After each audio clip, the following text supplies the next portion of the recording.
Thank you very much, Meghna and Aisha. Ladies and gentlemen, the man of the moment, Nitin Gadkari, and he's always been called a man who's delivered the best ministry, the best work. Nitin Gadkari जी, स्वागत है आपका India economic conclave के 10th addition में। और हर साल हम आपसे यही कहते हैं कि आपकी मिनिस्ट्री ने बदल दी है सूरत रोड्स और हाईवेज की, जिस तरह से काम हुआ है। ये उसका कुछ खास फॉर्मूला आपने अपनाया? कोई खास फॉर्मूला तो नहीं है, और इवन आप केवल मुझे क्रेडिट देते हो ये भी सच नहीं है। इसमें कंट्रीब्यूशन हमारे इंजीनियर्स का है, सब लोग रात दिन काम करते हैं, और कॉन्ट्रैक्टर्स का है। और एक बात जरूर है कि मैं दो चीजें बहुत अच्छी तरीके से कहता हूं जो महत्वपूर्ण है, कि financial audit is important but performance audit is more important then financial audit. तो मैं हर व्यक्ति का इवैल्यूएशन काम का करता हूं, और अगर वो ठीक नहीं है तो फिर नाराज भी होता हूं। दूसरी बात जो मैं अक्सर याद रखता हूं वो मैनेजमेंट की है, कि ए नाम के व्यक्ति ने ए स्क्वायर काम किया और बी नाम के व्यक्ति ने बी स्क्वायर काम किया, तो total work is A square plus B square. पर जब दोनों मिलकर काम करते ए प्लस बी ब्रैकेट में स्क्वायर, इसका जवाब आता है A square plus B square plus twice A B, and that is a result of collective team spirit. तो मेरे खुद के संबंध में प्रोटोकॉल वगैरह कभी पालन ही नहीं करता, तो मैं आखिरी व्यक्ति तक मेरा कांटेक्ट होता है। और मैं ये मानता हूं कि human relationship is the biggest strength of politics, social work and business, everything. So my relationship with my subordinates, और फिर मैं उनसे बात करते रहता हूं, तो वो भी एक्टिवली काम करते रहते हैं। तो ओवरऑल ये सबके मिलीजुली मेहनत का परिणाम है। फैंटास्टिक। बहुत कम लोग ऐसा कहते हैं कि relationships are important, because ministers और उनकी मिनिस्ट्रीज के चलाने का तरीका एक तरह से प्रोटोकॉल और हायरार्किकल होता है। लेकिन बड़ी उपलब्धि ये है कि पिछले 10 सालों में जहां हाईवेज का काम बिल्कुल ठप पड़ा था, अब आप पिछले साल में 34 किलोमीटर्स पर डे तक ले गए हैं। और ये इस तरह के लार्ज प्रोजेक्ट्स आपने किए हैं। आपका एक प्रॉमिस भी था कि ये दिल्ली से देहरादून आप 2.5 घंटे में पहुंचाने वाले हैं। ये आपके हिसाब से मॉडल हाईवेज कनेक्टिविटी के कौन से ऐसे प्रोजेक्ट्स हैं जो आपको पर्सनल सेटिस्फैक्शन देते हैं? देखिए, प्रोजेक्ट तो बहुत है। जिसका आपने उल्लेख किया दिल्ली देहरादून, उसके 2 पैकेज पूरे हुए हैं। अक्षरधाम से पूरा एलिवेटेड रोड है, और उसका इनॉग्रेशन एक 15-20 दिन में पीएम साहब को निमंत्रित किया, उनके द्वारा किया जाएगा।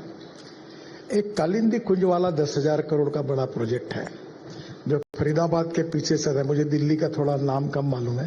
वो बड़ा सुंदर है, नाले में एलिवेटेड रोड बनाकर एक पिलर पर 2-2 रोड करके उसको लाया है, वो भी सुंदर है। वो भी पीएम साहब 15 दिन 20 दिन में पूरा करेंगे। और ये जो देहरादून है वो 3 महीने में होना चाहिए, ऐसी कोशिश है। तो दिल्ली से देहरादून 2 घंटे में होगा। फिर एक मुंबई दिल्ली एक्सप्रेस हाईवे को एक हमने एक बीच में रोड बनाया है, वो पूरा होगा 1.5-2 महीने में। तो दिल्ली जयपुर 2 घंटे में होगा, और दिल्ली से अमृतसर 4 घंटे में, कटरा 6 घंटे में, श्रीनगर 8 घंटे में, दिल्ली से मनाली 7 से 8 घंटे में, और दिल्ली से मुंबई 12 घंटे में, बेंगलोर से चेन्नई 2 घंटे में, और अभी मेरठ तो दिल्ली हो गया 4 घंटे का 45-50 मिनट में। फिर मैसूर से बेंगलोर हो गया। ऐसे हम 36 ग्रीन एक्सप्रेस हाईवे बना रहे हैं।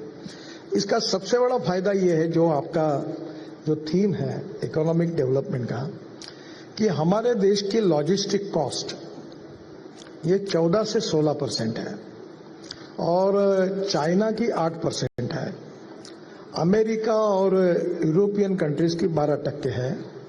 मैं विश्वास के साथ ये टारगेट मैंने रखा है, और जो टारगेट मैं रखता हूं लगभग वो पूरा होता है। तो 2 साल के अंदर इंडिया की लॉजिस्टिक कॉस्ट सिंगल डिजिट में यानी 9% पे आएंगे।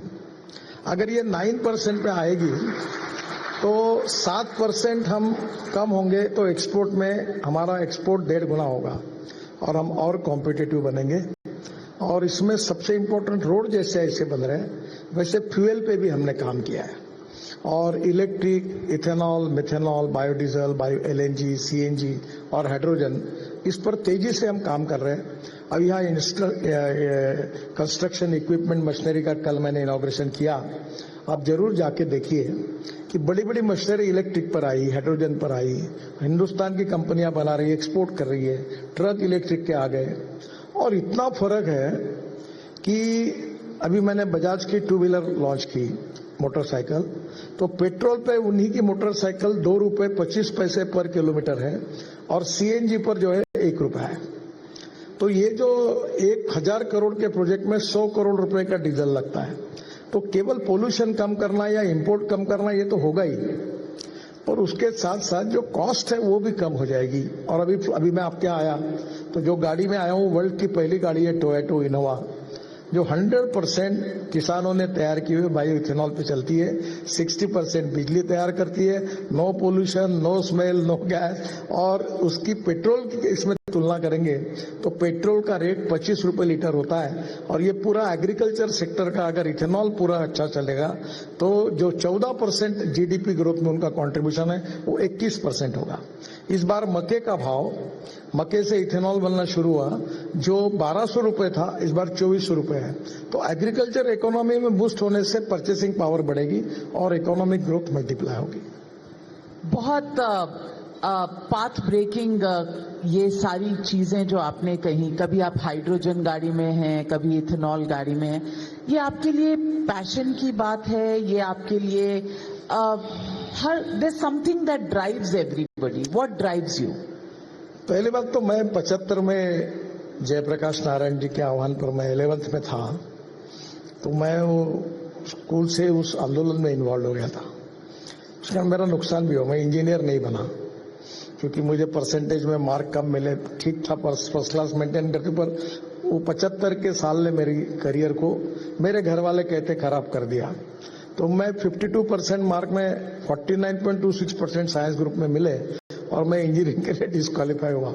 अभी मुझे 9 डिलीट्स मिली है, डॉक्टरेट्स, पर मैं वो अभी भी लगाता नहीं क्योंकि वो इंजीनियरिंग की एडमिशन मुझे नहीं मिलना, ये मुझे बड़ा ये हुआ।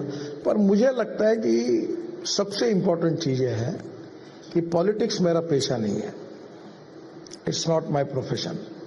I always believe that politics is the instrument of socio economic reform, और इसलिए मैं अपने कन्विक्शन के साथ चुनाव में भी अपने कन्विक्शन की बात करता हूं। मैं लोगों को क्या लुभाता वगैरह की चिंता नहीं करता, मैं मुंह पे बोलता हूं। और मेरा अनुभव ऐसा है कि विथ माय स्ट्रांग कन्विक्शन, जब ये देश के लिए, समाज के लिए और गरीब व्यक्ति के लिए मैं क्या कर सकता हूं। मैं कोई साधु और सन्यासी नहीं हूं, मेरा परिवार है, घर है, अभी बच्चे बिजनेस देखते हैं, मैं भी आपके जैसे कॉमन मैन हूं। पर मैंने तय किया है कि राजनीति में मैं देश के लिए, समाज के लिए और गरीब व्यक्ति के लिए कुछ करके जाऊंगा, and that is the inspiration मैं करते रहता हूँ। फैंटास्टिक। ये आपने कहा कि मेरे को जो कहना होता है मुंह पे कहती हूँ, कभी कुछ डिफिकल्ट पोजीशन में पड़े? नहीं, मुझे कभी कोई डिफिकल्टी नहीं।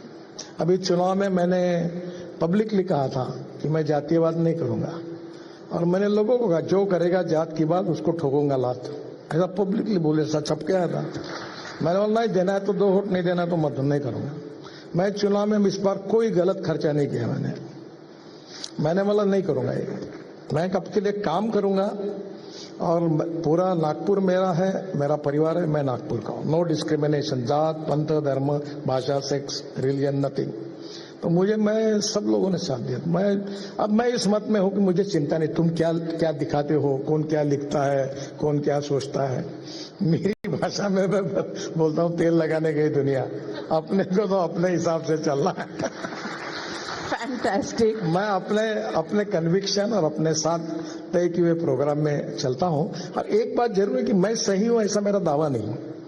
कोई अगर मुझे कहता है कि ये तुम्हारी बात गलत है तो मैं मान्य करता हूं, उसको सुधार दे देता हूं। आपने जिंदगी, पॉलिटिक्स, सोशल वर्क सब इतना आसान बना दिया इन कुछ पंक्तियों में कि खुद के मन में जो है मन साफ रखो और जो कहना है कह दो और दावा ना करो कि मैं ही सही हूँ। आपने बिल्कुल सब कुछ आसान कर नहीं, दिया। आपको एक कल रात की घटना बताता हूँ। तुम और मैं बैठी हुई, इतना छोटा एक रेस्टोरेंट है जहाँ जिसमें 22 लोग बैठ सकते हैं। तो तुम्हारा यहाँ बैठा हुआ है जर्नलिस्ट, मुंबई से आया है, वो अपने पत्नी के साथ आया। तो मुंबई से आया, तो पत्नी ने बोले मुझे उससे रिक्वेस्ट की कि पत्नी की इच्छा आपके साथ फोटो निकालने। तो मैंने कहा तुम निकाल लो। जैसे उसने निकाला, पूरे होटल में बैठे हुए सब लोग दौड़ते हुए आए। फिर मैंने उसके सबके साथ फोटो निकाला। तो मुझे वो बोल रहा था कि मैं बिलीव नहीं कर सकता कि वो पत्नी उसने मुझे कही कि मैं तो आपका भाषण सुनती है, कभी मुझे जिंदगी में ऐसा लगा नहीं कि आप ऐसे होटल में मुझे मिलोगे।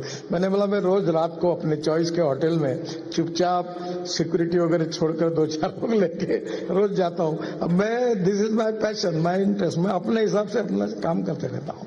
खाने का भी शौक है और खाना बनाने का भी। आपके वीडियोस बहुत वायरल होते हैं, आप रेसिपीज बताते हैं। अभी यूट्यूब ने मुझे वो गोल्डन डिश दी, मैं अभी 25 करोड़ फॉलोअर हुए, मैं वो रेसिपी भी बनाता हूँ। कोविड ने मुझे काफी कुछ चीजें सिखाई। फैंटास्टिक। तो यूट्यूब से जो आपकी अर्निंग होती है वो ऑफिस ऑफ प्रॉफिट तो नहीं हो जाती? नहीं, मैं डोनेट कर देता हूँ सब। आप कभी आएंगे नागपुर में तो मैं 95% सोशल वर्क करता हूँ। मेरा सोशल प्रोजेक्ट का टर्नओवर 2,500 करोड़ है।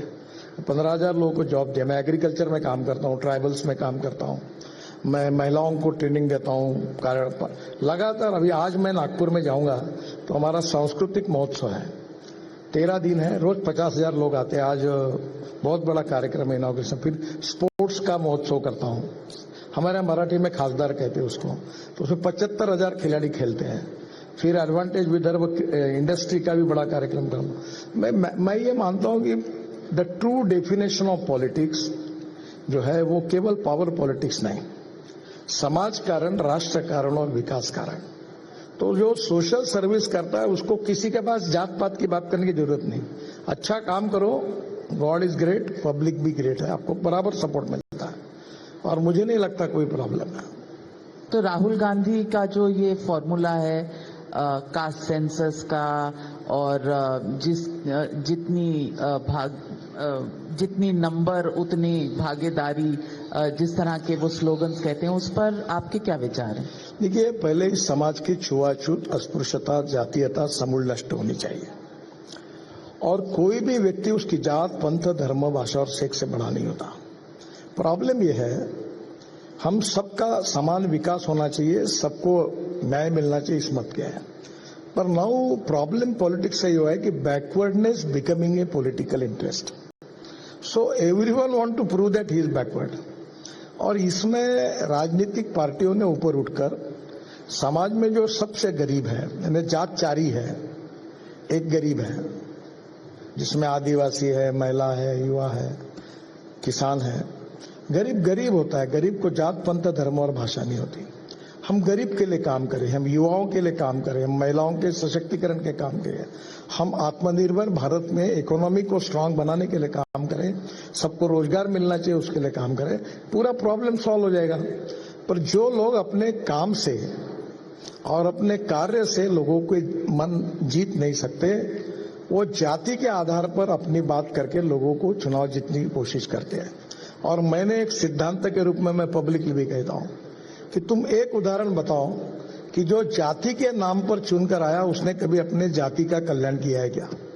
वो जब चुन के आता है और मंत्री बनता है तो बोलता है मेरे पत्नी को टिकट दो, मेरे लड़के को टिकट दो और ड्राइवर को टिकट दो, यही बात होती है। तो इसलिए लोगों के पास अब जो यंग जनरेशन आई है, जो मैं बिकॉज ऑफ सोशल मीडिया मैं लकी हूँ, 25 करोड़ मेरा फॉलोइंग हुआ, तो ये लोग है, ये अलग टाइप के हैं। तो ऐसे से जनरेशन बदल रही है, वो डेवलपमेंट ओरिएंटेड है, वो कुछ करना चाहते हैं, उनमें एबिलिटी है और उनमें कुछ करने की एक महत्वाकांक्षा भी है। तो परिस्थिति बदल रही है। बहुत सही कहा आपने, परिस्थितियां बदल रही हैं और आपके काम से ये डेवलपमेंट पर कितना जोर है और जितने आप पॉपुलर हैं, काम करके कितना पब्लिक उसको सराहती है वो देखने को मिलता है। मैं आपसे पूछना चाहती हूँ कि एक्सीडेंट का रेट इस पर हमारे देश में शायद बात करनी और इस पर कुछ सॉल्यूशन ढूंढने की एक जरूरत है, क्योंकि 1,72,000 लोग एक साल में एक्सीडेंट्स में मरते हैं। डेथ हो गई है, एक्सीडेंट 5 लाख और डेथ 1,78,000 और मरने वालों में 18 से 34 एज ग्रुप के 60,000। बहुत दुर्भाग्यपूर्ण। तो इस पे क्या मुहिम छेड़ी जा सकती है? What can we do as a country? देखिए, 4 बातें हैं। रोड इंजीनियरिंग, इसमें खूब गलतियां हुई है। ये जो लोएस्ट जो होता है डीपीआर बनाने वाला, इसके कारण तो इतने घटिया डीपीआर बनाते हैं और वो लोग तो अभी मेरे सामने खड़े नहीं होते। अब मैं आपके लिए नहीं बोल रहा हूं, वैसे मैं कभी ऐसी गलत चीजों को सहन नहीं करता। फिर मैं जानता हूं कैसे ठीक करना। इतने लोग मर रहे, एक एक जगह पर 150-150 लोग मरे हैं। तो हमने 40,000 करोड़ रुपए देकर ब्लैक स्पॉट को आइडेंटिफाई करके उसको हम पूरा कर रहे हैं। नए प्रोजेक्ट में चिंता कर रहे हैं कि ये नहीं हो। दूसरा, रोड ऑटोमोबाइल इंजीनियरिंग। अभी इकोनॉमिक मॉडल को भी हमने 6 बैग लगा दी। अभी हमने ऑटोमोबाइल इंजीनियरिंग में सब सुधार कर दिए। ये भारत एनकैप स्टार रेटिंग लाया। अब कंपटीशन शुरू हुई। ये कंपनी एडवर्टाइज करती है कि हमारा स्टार रेटिंग है, फिर दूसरी कंपनी लेती है। तो अब ऑटोमोबाइल की क्वालिटी बेस्ट है, उसमें कोई प्रॉब्लम नहीं। तीसरा, इन्फोर्समेंट ऑफ लॉ, वो भी हमने फाइन भी कड़क कर दिए। और चौथा, एजुकेशन एंड इमरजेंसी, हम उनको मदद करते हैं। इंपॉर्टेंट चीज जो है कि ह्यूमन बिहेवियर जो है कि रेल सिग्नल लगना तो रुकना चाहिए, गाड़ी चलाते हुए मोबाइल पे बात नहीं करनी चाहिए। देखो, मुझे इस बात का दुख भी है, दर्द भी है। मैं अभी ऑस्ट्रिया में गया था, तो हम रोड क्रॉस कर रहे थे, मेरी पत्नी और परिवार था। तो गाड़ी ने उधर से देखा, उधर रुक गए वो। यानी उनका जो सेंस है, उनका जो व्यवहार है कितना। यहाँ तो हम जाते तो भी वो गाड़ी वाला घुसा देता है। हेलमेट, 30,000 लोग हेलमेट नहीं पहनते, इसके लिए मर रहे हैं। तो मुझे लगता है कि कानून के प्रति डर भी नहीं और सम्मान भी नहीं, ये हमारी समस्या है। और मैं आपसे अनुरोध करूंगा कि मीडिया है, एजुकेशनल इंस्टीट्यूशंस है, एनजीओज है, सोशल ऑर्गेनाइजेशन है, बड़े प्रमाण पर आपको पब्लिक कैंपेन चलाकर ह्यूमन बिहेवियर को बदलना होगा।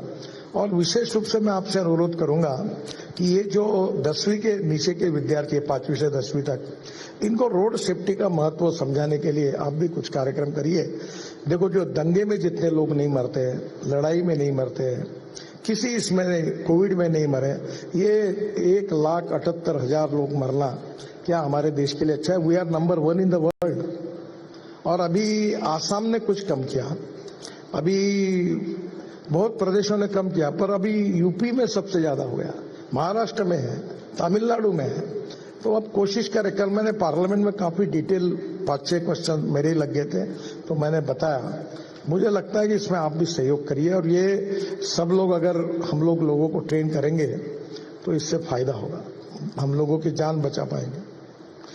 और एक बात आपको मुझे बताने में कोई संकोच नहीं कि मैं 10 साल में मैंने सिंसियरली कोशिश की, पर मुझे कम करने के बजाय 1.5 लाख से 1,78,000 डेथ हो गई।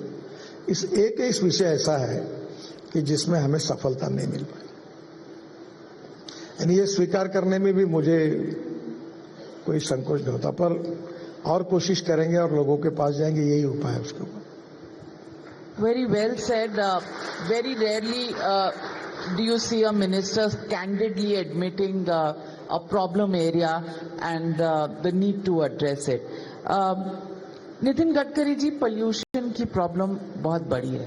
एमिशन नॉर्म्स, पोल्यूशन सर्टिफिकेट्स, और हम दिल्ली में रहते हैं तो हर विंटर्स में जो हमारा हाल होता है, अब तो दुनिया भर में मशहूर हो गया है कि कितनी पोल्यूशन से यहाँ हालत खराब होती है। इसका how long will it take to resolve this issue? Is pollution only an emission problem? Are there other contributors? How can we mitigate? देखो, पहली बात तो ऐसी है कि 40% एयर पोल्यूशन हमारे डिपार्टमेंट के कारण है। The transport ministry is responsible. अभी मैं दिल्ली में 65,000 करोड़ रुपए के काम कर रहा हूं, और जिससे काफी प्रमाण में दिल्ली का ट्रैफिक जाम और पोल्यूशन कम होगा। दूसरी बात जो है कि दिल्ली में जो प्रदूषण होता है वो टोटल पंजाब हरियाणा और ये जो इस साइड में जो चावल की जिसको आप राइस स्ट्रॉ परली कहते हैं वो 200 लाख टन होती है।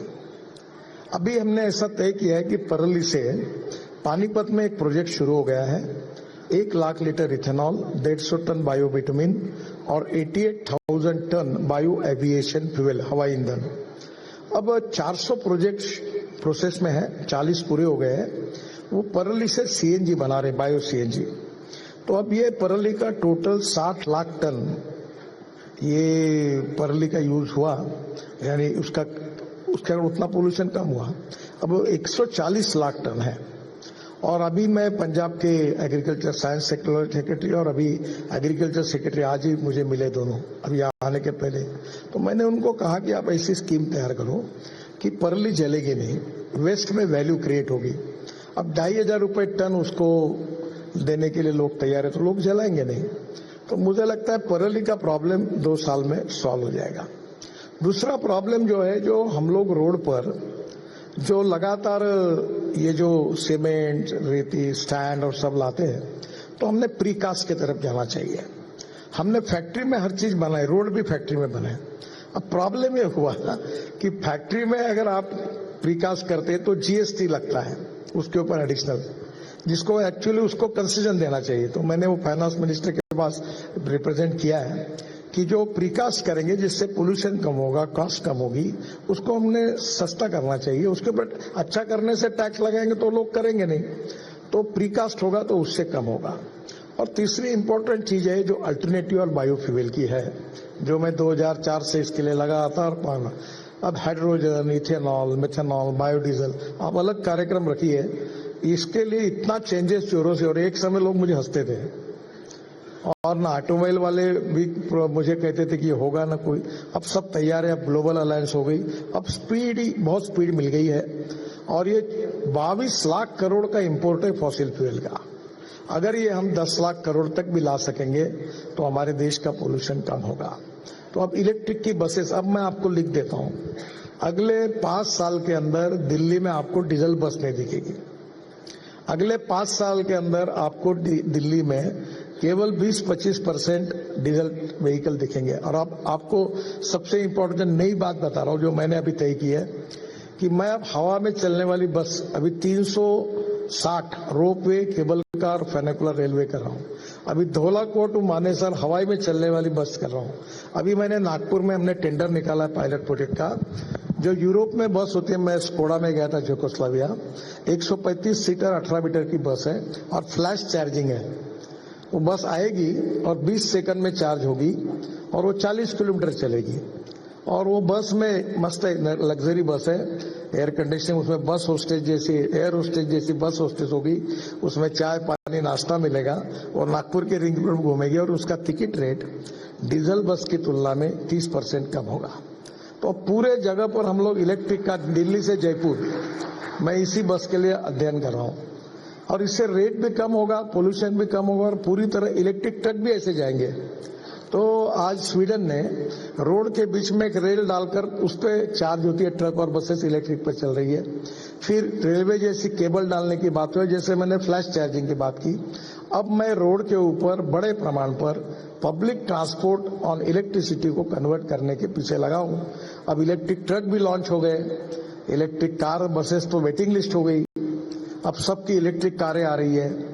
और अब इलेक्ट्रिक कार में देखिए, अभी मेरे घर पे ट्रैक्टर है इलेक्ट्रिक का ट्रायल में, और वो ट्रैक्टर जो है 3 लाख रुपए का डीजल जहां लगता है, वहां अब मुझे 25,000 रुपए की बिजली लगती है। और मैं आपको बताता हूं, अभी ड्रोन भी आ रहे हैं, तो ड्रोन भी हम लोग फ्लेक्स इंजन पे करने की कोशिश कर रहे हैं। अच्छा, बैटरी जो लिथियम आयन बैटरी थी, जो $150 पर किलोवाट पर आवर थी, वो अब $110 पे आई है। और जिस दिन वो $100 पर किलोवाट पर आवर आएगी तो डीजल और पेट्रोल की और इलेक्ट्रिक की कॉस्ट सेम होगी। तो बड़े तेजी से रिवोल्यूशन हो रहा है और ये सबसे बड़ी इंडस्ट्री आपकी इकोनॉमी को डेवलपमेंट करने वाली। मैं जब मंत्री बना तो इंडस्ट्री 7 लाख करोड़ की थी, आज ये 22 लाख करोड़ की है। ये इंडस्ट्री जो है इकोनॉमी में सबसे इंपॉर्टेंट है, जो भारत सरकार को और राज्य सरकार को सबसे ज्यादा जीएसटी देती है। ये इंडस्ट्री 4.5 करोड़ जॉब इन्होंने क्रिएट किए हैं। अब हमारी इंडस्ट्री जो है, पहले हमारा 7वां नंबर था, अब हमने जापान को पीछे डालकर तीसरा नंबर हासिल किया है। अमेरिका पहले नंबर पर है 78 लाख करोड़, चाइना है 47 लाख करोड़ और इंडिया 22 लाख करोड़ है। और हमारा मिशन है डिपार्टमेंट का कि 5 साल के अंदर हम वर्ल्ड में नंबर 1 बनेंगे और हमारी इकोनॉमी उसके कारण बहुत बढ़ जाएगी। फैंटास्टिक। गडकरी जी, एक कॉमन मैन की प्रॉब्लम बताती हूँ। लोग गाड़ियां पे गाड़ियां खरीदते चले जा रहे हैं, बाइंग पावर बढ़ रही है, that is a good sign, लेकिन हमारी सड़कों का नेटवर्क उतना बड़ा नहीं हो रहा है। ट्रैफिक सिग्नल्स और जगह जगह पर जहां पर लेन्स हैं, टोल प्लाजाज हैं, वहां भीड़, ये एक समस्या है। इसका आपका विजन क्या है कि किस तरह? देखिए, पहले तो आप दिल्ली की शुरुआत करिए। ये दिल्ली में बड़े से बड़े धनवान लोग होंगे, किसी के घर जाओ, इनके घर में पार्किंग नहीं के बराबर है, सब रोड पे गाड़ा खड़ी करते हैं। हमारे यहाँ ऐसा नहीं है, हर बिल्डिंग में उतना पार्किंग होता है। तो पहली बात तो ऐसी है कि रोड का उपयोग, फुटपाथ का उपयोग दुकान लगाने के लिए फुटपाथ का उपयोग नहीं है और रोड का उपयोग पार्किंग के लिए नहीं है। दूसरी बात एक जरूर है कि हिंदुस्तान के पास इनहेरेंट एक्सपर्टाइज है पॉपुलेशन और ऑटोमोबाइल नंबर बढ़ाने का। अब घर में 4 लोग हैं और 6 गाड़ियां हैं और पार्किंग भी नहीं उनके बिल्डिंग में। अब ऐसे होगा तो कहां से प्रॉब्लम सॉल्व होगा? तो ये समस्या, इसके लिए पब्लिक ट्रांसपोर्ट को हमको, अब जैसे दिल्ली से जयपुर 1.25 घंटे में एग्जीक्यूटिव क्लास जैसी चेयर लेकर, सामने लैपटॉप लगाई या टीवी है, म्यूजिक सुन रहा है, चाय पानी पी रहा और 2.25 घंटे में जयपुर जाएगा, तो कोई अपनी गाड़ी नहीं ले जाएगा। हमारे देश में कंफर्टेबल पब्लिक ट्रांसपोर्ट हमने जो खड़ा करना चाहिए उसमें किया है, अभी मेट्रो वगैरह आई है, पर इससे ज्यादा करने की आवश्यकता है। उससे ये गाड़ियों की संख्या कम होगी तो मुझे लगता है कोई सोल्यूशन इसमें आएगा। दूसरी बात, पॉपुलेशन। अभी मैं मुंबई में मंत्री था और मैंने 55 फ्लाईओवर बनाए तब 95-2000 में, वर्ली बांद्रा बनाया, मुंबई पुणे हाईवे बनाया। तो मुझे ऐसा लग रहा था कि अपन फ्लाईओवर बना दो तो मुंबई का ट्रैफिक प्रॉब्लम सॉल्व हो गया। मेरे फ्लाईओवर बनाने के बाद ट्रैफिक का प्रॉब्लम और बढ़ा, क्योंकि आने वाले लोगों की संख्या ही नहीं बढ़ रही। तो अभी तो आरएसएस कह रही है कि 3-3 बच्चे करो तो और बढ़ेगी पॉपुलेशन। देखो चाइना ने क्या किया, आज चाइना ने पॉपुलेशन को कंट्रोल किया। हमारे देश की इकोनॉमी को मजबूत करने के लिए ये कोई रिलीजियस सब्जेक्ट नहीं है, ये इकोनॉमिक सब्जेक्ट है। हमारे देश को अगर आर्थिक दृष्टि से सक्षम रखना है तो चाइना से ये बात हमने सीखनी चाहिए कि उन्होंने अपनी पॉपुलेशन कम की। तो एक उसकी मर्यादा जो भागवत जी ने कहा वो सही है, और जात पंथ धर्म भाषा से ऊपर उठकर हमको ये करना पड़ेगा। भाई ये हॉल आपका है, आपने यहाँ 200-300-400 लोग बैठे हैं, बहुत आया तो 1000 लोग बैठ जाएंगे, पर आप अगर 10,000 लोग घुसा दोगे यहाँ तो कैसे होगा? कहाँ जाएंगे वो, कहाँ बैठेंगे? प्रॉब्लम आएगा ही। तो आपके देश में लैंड कितनी है, पानी कितना है, बिजली कितनी है, रेसिडेंशियल कितना है, इस प्रपोर्शनेट में तो विचार करोगे ना। और इसलिए this is the appropriate time for the country कि हमको ये रिलीजियस और लिंग्विस्टिक और कास्ट लाइन पर न सोचते हुए इकोनॉमिक के आधार पर हमको पॉपुलेशन के बारे में गंभीरता से सोचना होगा। तो बता दीजिए सरसंघचालक जी के जो 3 बच्चों वाला फॉर्मूला है उससे आप अग्री करते हैं कि नहीं?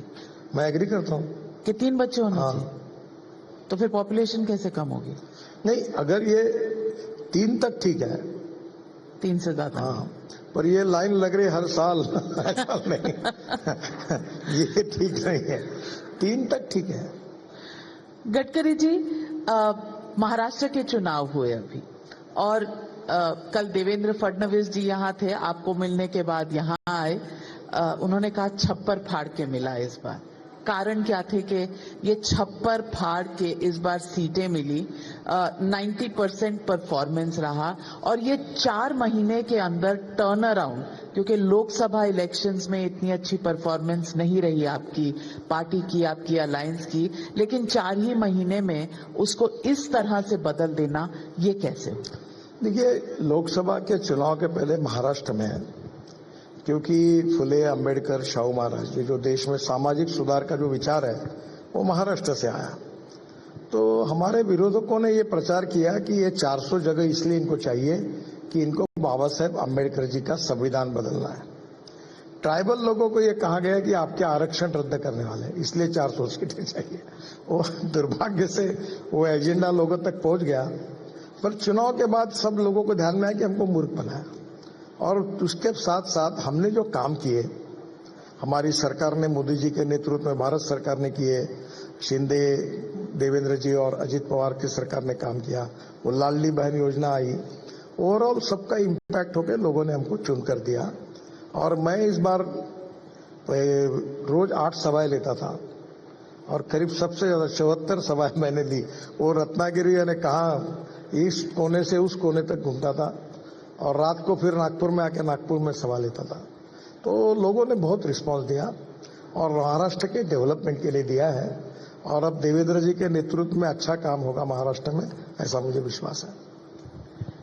आखिर में यही पूछूंगी आपसे गडकरी जी कि आप हमेशा एक गोल रखकर आगे बढ़ने वाले इंसान हैं। ऐसा कौन सा सपना है जो अभी पूरा करना है और आप उसी की तरफ काम कर रहे हैं? मैं इतना विद्वान नहीं हूँ, मैं गोल वगैरह रखता नहीं। मैं क्रिकेट खेलता था तो मैं बहुत बार पहले बॉल से रन मारने की कोशिश करता था, तो मेरे टीचर मुझे डांटते थे, तो मैं क्रॉस भी घुमाता था बैट, बोलते ऐसा नहीं करना। मेरा मतलब है ठोकते रहो, काम करते रहो, चलते रहो, जो हो गया वो अच्छा है, और नहीं हुआ उसके लिए आगे काम करते रहो, खुश रहो और काम करो, बस यही चलते रहता है। तो ठोकते ठोकते आगे बढ़ते रहे, छक्के चौके मारते रहे। Nitin Gadkari ji, I have very rarely seen a person who loves his work, delivers, और उसके बाद काम करने में इतनी खुशी जो आपको आपके चेहरे पर दिखती है, बहुत कम लोगों में दिखती है। हमेशा जिंदा दिल रहिएगा। काम भी करते हैं आप, और सोशल मीडिया पे यंग जनरेशन से कनेक्ट भी करते हैं आप। You are a role model for many. Thank you very much for joining us at the India economic conference. Well, in fact, we request Navika Kumar to stay on stage. Nitin Gadkari ji, please do stay on the stage so that we can give a small token of our appreciation. Perhaps we can...